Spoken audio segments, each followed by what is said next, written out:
Vancouver's live music community is in mourning tonight following the death of longtime province rock critic Tom Harrison.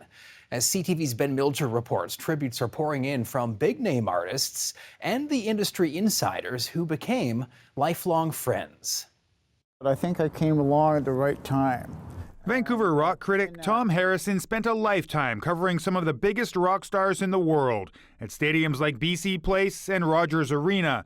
But it was the hometown acts trying to make a name for themselves in venues like the Commodore and the Town Pump that truly fueled his passion for music.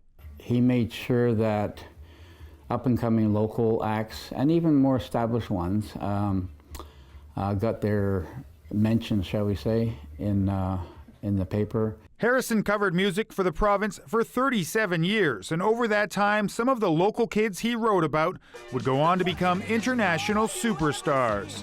I gotta do it my way. Acts like Loverboy and Brian Adams, who wrote on Twitter, "Tom was from Vancouver and was one of the very first critics and supporters of my work at the province back when I was starting out."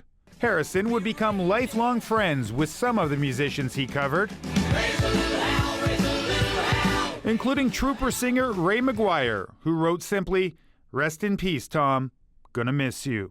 And I'd never seen Joni Mitchell before. Fittingly, Neptune Records owner Rob Firth first met Harrison while flipping through crates at a record shop in the late 70s. When I eventually opened a store, he would come in, and we'd always talk music. And then eventually we became friends where we would go for lunch and dinner and go to shows together. One of those epic shows featured Van Morrison, Joni Mitchell, and Bob Dylan. But Firth will always remember his lifelong friend as a champion of local musicians. He had a big heart, and he really did help the music scene in Vancouver a lot. Harrison was inducted into the BC Entertainment Hall of Fame in 2009.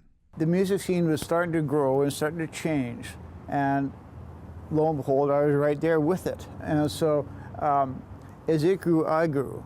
Tom Harrison passed away on Christmas Day. He was 70 years old.